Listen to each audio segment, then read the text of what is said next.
Bienvenue sur notre chaîne Le Chemin la Destination où nous vous aidons et nous vous encourageons à avoir une relation encore plus intime avec Dieu en Jésus-Christ. Alors aujourd'hui, on est le 2 avril 2022. Un nouveau mois, de nouvelles bénédictions, de nouveaux miracles. La même grâce. Alléluia. Merci Seigneur Jésus-Christ. Alors aujourd'hui, le sujet est « Reste là où tu es, Jésus arrive ». Donc, c'est plutôt une vidéo d'encouragement, on va dire, pour aujourd'hui par rapport à une situation, n'importe quelle situation que vous vivez et que vous avez besoin de la main de Dieu, la main de Jésus-Christ qui s'étend vers vous dans votre situation. Le passage biblique vraiment que je voulais prendre pour aujourd'hui, disons le trait, c'est plus Matthieu, dans Matthieu, on va dire Matthieu 4 et surtout Matthieu 9, lorsque vous allez voir que après que Jésus ait fini ses 40 jours de jeûne et 40 jours et 40 nuits de jeûne, et là il a commencé à son ministère, il a commencé à prêcher, mais qu'est-ce qu'il a fait? Il est allé au bord de la mer et là il a vu Simon qui est Pierre, et il a vu le frère de Simon aussi qui est André. Et qu'est-ce qu'il a dit? Il a dit, il les a appelés, il leur a dit, maintenant je vais vous faire pêcheurs d'hommes, si je veux dire ça ainsi. Oui, maintenant vous allez être pêcheurs d'hommes. Ensuite, on a aussi dans Matthieu 9, on retrouve ce collecteur d'impôts qui est Matthieu. Et là, Jésus s'arrête et Jésus lui dit, suis-moi. Et là, Matthieu, encore tout ébloui, il suit Jésus-Christ. Et même quand il va chez Matthieu pour aller dîner, je sais pas, déjeuner chez Matthieu, il y avait beaucoup de pharisiens, il y avait d'autres personnes, et puis il disait, est-ce que Jésus ne connaît pas cet homme chez qui il est? Parce que cet homme-là a tellement fait, cet homme-là est un collecteur d'impôts, cet homme-là est un escroc, plusieurs choses, etc., etc. Donc aujourd'hui, pourquoi le titre s'appelle Reste là, Jésus arrive.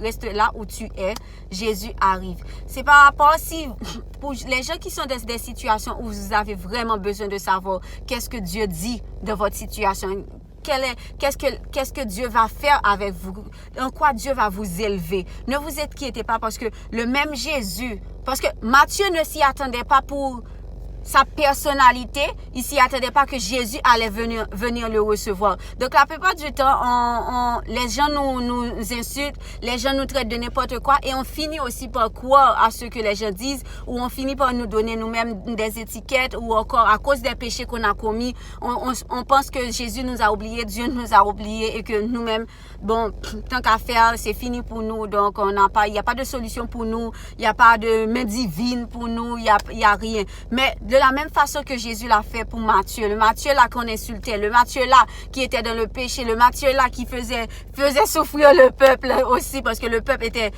détestait cette histoire de collecteur d'impôts là, et surtout c'était à cause des Romains, et il voyait qu'un Juif qui travaillait en quelque sorte pour les Romains aussi. Donc toi-même là qui a souffert à cause non seulement de tes péchés, à cause non seulement de tes choix, de tes décisions auparavant, et même les décisions que tu as prises aujourd'hui, ce matin-là, ou cet après-midi, pendant que tu écoutes ce message-là, Jésus te dit, viens, suis-le. Viens, suis-le. Il te dit pas, hey, toi qui as fait beaucoup de péchés, et toi qu'on appelle l'oublié, et toi il te donne pas un nom. La seule chose qu'il te dit, c'est que viens, suis-le. Donc aujourd'hui, ça se peut que Jésus vienne auprès de toi et te dit, viens, suis-moi. Ça se peut aussi que Jésus vienne auprès de toi et te dit, voilà la route à faire. Ça se peut aussi que Jésus vienne auprès de toi et te dire, toi qui attendais, voilà ce que j'ai pour toi, voilà ce que je vais faire, voilà quand je vais le faire aussi. Donc reste là où tu es et Jésus viendra à toi. Je ne dis pas rester là où vous êtes, dans le sens que, mettons, s'il y a une tempête devant vous, vous ne devez pas avancer dans la tempête. Au contraire, vous devez avancer dans la tempête, et sachez que vous n'allez jamais avancer dans une tempête seule, et vous allez avancer toujours avec Jésus-Christ. Et sachez aussi que la tempête, elle n'est pas faite pour nous détruire, elle n'est pas faite pour nous faire souffrir. Elle est là pour faire glorifier le nom de Dieu. Parce que lorsque les situations commencent à empirer, comment je pourrais dire ça, à s'assécher, lorsque les situations commencent à devenir comme elles sont presque mortes ou elles sont mortes, sachez qu'il y a une résurrection, sachez qu'il y a une gloire. C'est pas parce que vous n'avez rien vu, c'est pas parce que la situation a empiré que vous dites, la situation a empiré, que ça va demander beaucoup pour que je sorte de là. Ou bien vous êtes là, vous vous dites, bon, je peux rien faire. À ce stade-là, je peux rien faire. N'oubliez pas que Dieu a dit aux hommes, cela était possible, mais à Dieu, tout est possible. Pour vous, ça peut demander beaucoup pour sortir de là. Ou pour vous, vous pouvez voir que vous ne pouvez rien faire. Il n'y a aucune porte de sortie. Mais n'oubliez pas, lorsque la situation s'aggrave, c'est une porte ouverte pour que la main de Dieu commence. Parce que il y a cette phrase-là que j'aime dire souvent, là où la main de l'homme s'arrête, la main de Dieu commence. Donc, c'est pas parce que ta situation n'a aucune porte de sortie que ça signifie que Dieu n'est pas capable. Il n'y a aucune situation qui est difficile pour Dieu. Peut-être que ta situation demande à ce que il faut un travail de 1 an, de 2 ans, de 10 ans, de 2 mois. Mais sache qu'en 1 seconde, Dieu peut faire ce qui devait être fait en 2 ans, en 5 ans, en 10 ans, en 3 mois, en 1 semaine. Parce que Dieu, lui, rien n'était possible à lui. Ensuite, rien n'est difficile à Dieu. Donc, pour toi, ça peut sembler impossible, mais regarde pas sur la situation. Parce que quand tu regardes sur la situation, tu as tendance à oublier la puissance de Dieu. Tu as tendance à oublier la parole de Dieu. Tu as tendance à oublier ce que Dieu t'a promis aussi. Et là, tu vas commencer à te plaindre, à te mettre en colère, à pleurer souvent, à être souvent découragé. Pourquoi? Parce que tu regardais face à la situation. Au lieu de regarder face à Dieu, de rien ne lui était possible. De rien ne lui échappe aussi. Donc, toi-même là qui souffre depuis longtemps, toi-même là qui est dans un problème que tu ne vois pas de solution. Toi-même qui est dans la patience aussi, qui attend depuis longtemps ton miracle. Toi-même aussi qui demande à Dieu quel chemin je dois faire. Est-ce que je dois faire à gauche? Est-ce que je dois faire à droite? Est-ce que je dois aller devant? Est-ce que je dois aller derrière? Là, tu attends, tu ne sais pas, tu dis que... Mais si tu es là, tu dis à Dieu, oh, si tu me dis pas ce que je dois faire, je risque de tomber dans un piège. Dieu sait ce que tu dois faire.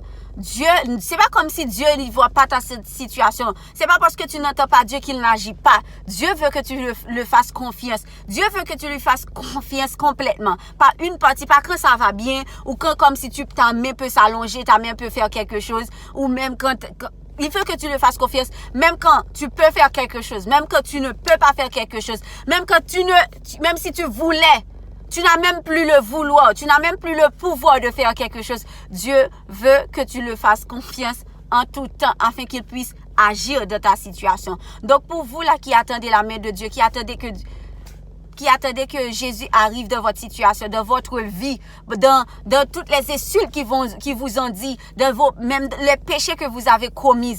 Il y a un verset dans Matthieu 4, je me rappelle pas quel verset, mais quand Jésus a fini a commencé à prêcher, et puis ils ont dit que ceux qui étaient assis dans les ténèbres, maintenant ils voient une grande lumière. Ceux qui étaient dans la région et l'ombre de la mort, une lumière s'est levée. Et cette lumière, c'est quoi? Cette lumière, c'est Jésus-Christ. C'est-à-dire, toi qui étais assis dans les ténèbres, toi, la situation t'avait étouffé. Toi, la situation ne pouvait plus rien faire pour toi. Toi, la situation était vraiment aggravée. Toi, la situation, tu ne savais même plus quoi faire. Toi, la situation a persisté. Toi qui as eu beaucoup de retard et de délai. Toi qui as eu beaucoup de blocages. Toi qui, peu importe la situation ou les situations que tu vivais, une lumière. Tu vois désormais une grande lumière. Et cette grande lumière, c'est Jésus-Christ. C'est pour ça que je t'ai dit, reste là. Reste là parce que Jésus-Christ arrive. La lumière arrive. Il y a un verset aussi qui dit lève-toi, brille quand ta lumière arrive. Donc lève-toi, brille quand ta lumière arrive. Lève-toi, brille quand ta lumière arrive. Et toi qui étais dans l'ombre de la mort, qui marchais dans des ténèbres, qui n'avais vu aucune lumière depuis des années, depuis des mois, depuis des semaines, tu n'avais pas entendu la voix de Dieu. Tu ne savais pas si Dieu t'avait parlé, si Dieu t'a pas parlé. Tu ne sais pas si tu as raté tes promesses, si c'est passé à côté de toi, ou tu as fait des erreurs qui t'ont conduit à des circonstances que Dieu n'avait pas voulu pour toi. Mais sache que toi qui marchais dans l'ombre de la mort, toi-même qui marchais dans le péché aussi, toi-même qui marchais dans la solitude aussi, toi-même qui marchais dans la division, de peu importe la situation, peu importe un problème de couple, un problème de finances, un problème de restauration, un problème de ministère, un problème de guérison, peu importe comme si le problème, la situation à laquelle tu passes, sache que la lumière s'est levée pour toi. La lumière se lève pour toi. La lumière se lève pour toi. Et cette lumière-là, c'est Jésus, l'amour de Jésus. Et puisque Jésus t'aime, il ne te laissera jamais tomber. C'est pas parce que tu n'as encore rien entendu dans ton dossier, dans la promesse qu'il t'a faite, dans l'héritage qu'il a pour toi. Tu n'as encore rien entendu. Tu attends, tu n'entends rien. Tu attends, tu ne vois rien. Tu attends, tu ne ressens rien. Mais ça ne veut pas dire que Jésus n'est pas là. Ça ne veut pas dire que Jésus t'a oublié. Non. Il était toujours là. Il était toujours là. Et maintenant, toi qui attendais depuis longtemps, toi qui attendais même depuis des semaines, des jours seulement, toi qui attendais même depuis ce matin, Jésus n'est pas loin. Jésus n'est pas loin. Il est juste devant toi. C'est pas parce que tu ne le sens pas, tu ne le vois pas qu'il n'est pas là. Reste là où tu es. Tout comme Matthieu. Matthieu, je ne pense pas qu'il aurait jamais su que Dieu l'aurait choisi. Vu sa vie, il y a des fois que tu vis tellement dans le péché, dans le mal, ou bien tu es tellement dans une situation que toi-même encore parfois que tu t'es mise. Tu es complètement nayé dans la situation. Mais même toi, même le Jésus qui est venu chercher Matthieu, il vient te chercher. Et lorsque Jésus est venu chercher Simon et André, ils faisaient leur tâche. C'est-à-dire toi aussi, qui attends une bénédiction de Dieu, continue à travailler. Continue à faire tes tâches. Continue avec tes responsabilités, avec ce que Dieu t'a donné. Et pendant que tu fais ces tâches-là, Dieu va te donner plus. Parce qu'il a changé les tâches de Simon et d'André. Il les a glorifiés. Pendant que Simon, André, ils prenaient soin de leur famille. Ils prenaient soin de ce qu'ils avaient pas. Même si parfois Simon ne trouvait plus de poisson. Il restait là. Il restait là où il était. Il pêchait. Il n'abandonnait pas son poste. Il n'abandonnait pas sa famille, son rôle, son travail. Il restait là. Et au jour où la lumière est apparue, il a eu une bénédiction qui n'a jamais cessé. Et même là où il est avec Dieu, la bénédiction le poursuit. C'est pour ça que Dieu a dit, si vous persévérez, votre récompense sera plus grande dans les cieux. Des fois, je me dis, pourquoi il y a des récompenses au paradis? Parce que le paradis est déjà une récompense en elle-même. Mais pourquoi Dieu dit qu'il y aura des récompenses au paradis? Je ne connais pas ces récompenses-là. Mais si tu veux les recevoir, persévère, attends-toi à Jésus-Christ. Reste là, ne fuis pas. Même si tu vois la situation est en train de te tuer, mais Dieu te dit, si Dieu te dit, reste là, ne t'inquiète pas, reste là, reste à ton poste, parce que Jésus arrive. Dieu ne va jamais te donner quelque chose qui sera trop pour toi. Oui, tu as prié, oui, tu as jeûné, oui, tu as fait tout ce que Dieu t'a dit de faire, tu as obéi, mais tu n'as encore rien vu. Reste là, Jésus arrive. Ne sors pas, ne quitte pas ton poste, ne t'en vas pas, ne fuis pas. Parce que Dieu, il ne va pas te donner la promesse parce que tu as jeûné, parce que tu as prié 10 000 fois, parce que tu te réveilles chaque matin. Il va te donner la promesse parce qu'il est fidèle. C'est pour ça qu'il a dit, même si toi tu demeures infidèle, même si à un moment tu cesses de prier, tu cesses même de persévérer, lui il te donnera la promesse parce qu'il est fidèle. Fidèle est son nom. Il ne peut pas se renier. Il ne peut pas dire, parce que tu n'as pas prié, je ne vais pas te donner. Non. Parce qu'il est un Dieu d'amour. Même si tu n'as pas prié, même si tu n'as rien fait, il va te donner. Vous savez, je ne sais pas si ça vous est déjà arrivé que pendant que vous êtes en train de vous amuser ou de pécher, ou vous voyez que la situation n'est pas propice pour un miracle, mais c'est à ce moment-là qu'un miracle arrive. Parce que Dieu est fidèle. Ne t'attends pas à ce que la situation va être propice pour recevoir un miracle. Pendant que tu t'amuses là, Jésus peut venir. Pendant que tu pêches là, Jésus peut venir. Pendant que tu fais du mal aux autres, Jésus peut venir. Pendant que tu prends tes responsabilités et tu pries, tu ne pries pas, Jésus peut venir. Pendant que tu t'endormes, Jésus peut venir. Peu importe ce que tu fais, là, Dieu, il agit toujours. Il agit toujours et il ne t'a pas oublié. Et vous voyez Zachée. Zachée est monté sur un arbre. Il voulait juste voir Jésus. Il ne savait pas que Jésus allait vouloir de lui. Il est juste monté sur un arbre. Parfois, toi, tu essaies juste d'écouter un sermon. Tu écoutes un message. Mais tu ne sais pas que pendant que tu écoutes ce message, Jésus va venir te visiter. Pendant que tu écoutes ce message, pendant que tu n'as plus de force, tu te dis, laisse-moi faire une dernière prière, un dernier jeûne. Mais tu ne savais pas que cette action-là allait amener la visite de Jésus dans ta vie aussi.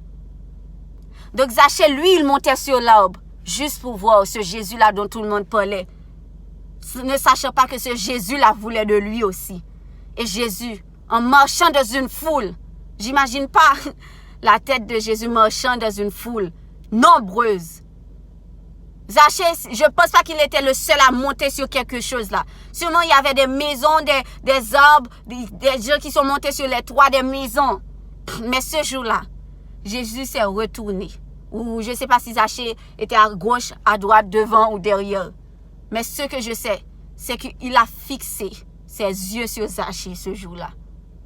Ses yeux qui étaient sur la foule, qui regardaient là où il marchait, qui regardait peut-être ses pas, ou il regardait peut-être les vêtements des autres qui étaient tellement autour de lui, ou il était même perdu. Mais ce jour-là, ses yeux sont allés se fixer sur Zachée. Et c'est pas seulement ses yeux qui se sont fixés sur Zachée. Il est rentré dans la vie de Zachée. Il est arrivé dans la vie de Zachée. Donc toi là, Jésus fixe ses yeux sur toi. Il fixe ses yeux sur ta situation, sur toi-même complètement. Peu importe tu sois dans une situation ou non, il fixe ses yeux sur toi. Toi-même qui ne voulais même pas entendre parler de Jésus, il fixe ses yeux sur toi. Toi-même qui pensais que Jésus t'avait oublié, il fixe ses yeux sur toi. Toi-même qui étais complètement dans le péché, il fixe ses yeux sur toi. Et ne permets pas que pendant, à cause de la situation, à cause de tes péchés, à cause de tes circonstances, à cause de tes mauvais choix, ne permets pas que ces choses-là soient bloquées, te bloquent pour laisser Jésus rentrer aussi. Ne dis pas que tu es impur parce que si Jésus vient à toi, c'est parce qu'il t'a aimé dès le premier jour. Ne dis pas que tu as trop fait, tu as trop résisté, tu n'as pas écouté, tu as blasphémé. Jésus vient à toi.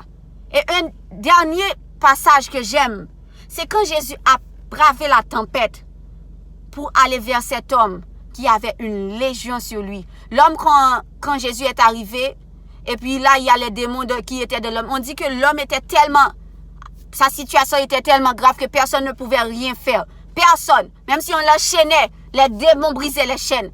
Il dormait même dans des sépulcres. Là où ils enterrent les gens, c'est là qu'il dormait à cause des démons.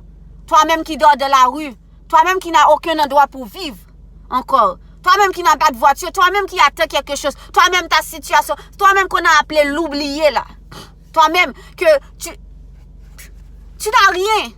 Sache que le même Jésus qui a traversé la tempête, parce que la tempête, il y a une tempête, et Jésus a calmé la tempête, et il est arrivé pour une seule personne. Pour une seule personne. Et qu'est-ce qu'on dit lorsqu'il a libéré cette personne de ces démons? On dit que ces démons sont allés sur des pourceaux. Pourceaux, je ne sais pas, les petits des porcs. Et combien ils étaient? Plus de 2000. Plus de 2000. Légion signifie plusieurs démons. Plusieurs. On ne connaît pas vraiment, je ne sais pas si c'était 2000 démons en cet homme ou si c'est parce que les petits porcs là sont plus petits, donc ils se sont divisés en 2000. S'ils étaient 200 dans cet homme, 7 de cet homme. Mais ce que je sais, c'est que Jésus est passé dans une tempête pour aller délivrer cette personne. Et même toi-même, qu'on t'a oublié, on t'a rejeté, on ne peut plus t'aider. Personne ne veut de toi. On t'a dit non, on t'a bloqué, tu as eu beaucoup d'échecs. Les démons ont brisé, ont volé tout ce que Dieu t'avait donné.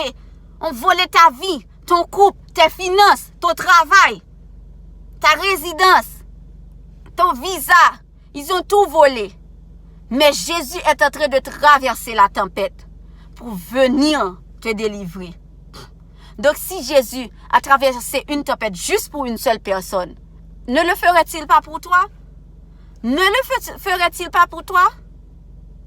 Quand Dieu a tant aimé le monde qu'il a tant aimé, c'est-à-dire nous, que l'on soit athée, que l'on soit croyant en Dieu, non croyant en Dieu, que l'on croit aux arbres, il a tant aimé le monde qu'il a envoyé son Fils afin que quiconque croit en lui sera sauvé et ne périsse point. Est-ce que tu crois que Jésus est ton Seigneur et Sauveur? Est-ce que tu crois que Jésus va se lever pour toi? Est-ce que tu crois en l'amour du Père? Est-ce que tu crois que Dieu a donné son Fils pour toi? Est-ce que tu crois en l'amour que Dieu a dit qu'il a tant aimé le monde, c'est-à-dire tu fais partie du monde? Mais ils ont dit que ceux qui croient en lui, ils vont point périr. Tu peux pas, commence à changer ta façon de parler. Arrête de dire, je vais mal, je souffre, ça ne va pas changer. Je péris, je vais mourir. La situation, rien va s'arranger. Arrête de répéter ces choses. Il a dit, tu ne périras point. Tu ne périras point. Donc reste là où tu es quand Jésus arrive pour toi. Jésus arrive pour ta famille. Jésus arrive dans tes dossiers. Jésus arrive dans ton âme, dans ton esprit, dans ton corps, dans tes pensées. Si toi tu étais découragé, maintenant que l'espérance, la foi t'envahissent. Si toi tu étais stressé, anxieux ou anxieuse, inquiète, que la paix de Jésus-Christ soit sur toi. Si toi tu pleurais, que la joie soit ta portion désormais. Si toi Satan t'avait volé, que Jésus-Christ te restaure désormais tout ce que Satan t'avait volé. Si toi Satan t'avait brisé, malmené, tu subissais des oppressions démoniaques, ou tu es possédé, ou quelqu'un que tu connais possédé, Jésus-Christ vient enlever les légions qui sont sur toi, la légion sur toi, les démons qui t'avaient envahi, les démons qui avaient pris possession de tout ton être, toute ton existence, toute ta vie. Ils ont pris ton passé, mais ils ne prendront pas ton présent et ton futur. Quand aujourd'hui Jésus arrive dans ta situation, oui, tout ça a été pour la gloire de Dieu. Maintenant, les ennemis que tu voyais hier, ce matin ou ce soir, pendant toutes les autres années que tu as vécues de la souffrance, désormais tu ne vas plus voir ces ennemis. Quand Dieu se lève pour toi, Dieu se lève pour toi et Jésus-Christ est là. Il est là pour toi. Laisse derrière toi le monde, laisse derrière toi les choses du monde. Renonce à tout et suis Jésus et tu ne vas pas le regretter. C'est tout ce que je voulais vous dire pour aujourd'hui. Donc j'espère que Dieu vous bénisse, vous et votre famille, et que Dieu vous rende au centuple tout ce que l'ennemi vous avait volé, même ce que vous ne saviez pas, que l'ennemi vous les apporte et vous donne en intérêt, au nom puissant de Jésus-Christ. Les Égyptiens ont volé la liberté du peuple pendant plus de 400 ans. Mais lorsque Dieu était venu pour les sortir, malgré Pharaon, il disait non. Sache que personne ne peut dire non quand Dieu dit oui. Qu'est-ce que Dieu a fait? D'ailleurs, c'est Dieu qui a endurci le cœur de Pharaon pour montrer sa gloire, pour montrer que même que Satan il dit non, Satan ne peut pas empêcher à ce que Dieu dit arrive. Et même quand les Égyptiens ont poursuivi le peuple, même quand les ennemis te poursuivent, laisse-les te poursuivre. Parce que toi, tu vas dans ta lumière, eux, ils marchent à leur perte. Dieu les a laissés poursuivre et le peuple parce qu'il voulait que eux, ils tombent à leur perte. Dieu veut plus que tes ennemis soient en vie. Il savait que s'il avait laissé les Égyptiens, il y aurait pu une façon où les Égyptiens auraient pu peut-être venir à Canaan, je ne sais pas. Mais non, il les a tous détruits. Tout comme il va détruire tous tes ennemis, tous les obstacles qui se mettaient devant toi, toutes les murailles, tous les échecs, tous les refus, tout l'orgueil, tout ce qui résistait. Tout cela, ce sont pour la gloire de Dieu et la manifestation de ses promesses sur ta vie, sur la vie de ta famille, tes enfants, ton entourage. Donc laisse Dieu arriver dans ta vie désormais. Regarde seulement sur son amour. Ne regarde pas sur tes péchés, tes erreurs. Laisse Dieu arriver. Reste là où tu es. Jésus vient te chercher. Jésus vient te libérer. Jésus vient te délivrer. Jésus vient t'apporter son secours. Jésus vient marcher avec toi aussi. Jésus vient te restaurer tout ce que tu as perdu. Jésus vient t'apporter la joie, le bonheur. Il vient sécher tes larmes. Il vient te délivrer de ce que tu ne savais même pas ou ce que tu savais. Il vient changer tes rêves, tes cauchemars en belles rêves. Il change ton visage. Il te nettoie, il te prépare, il te change, il te lave. Il vient changer tes vêtements. Il vient t'apporter ce que tu n'avais jamais eu ou ce que tu avais perdu. Il arrive. Reçois-le. C'était tout pour aujourd'hui. Soyez bénis.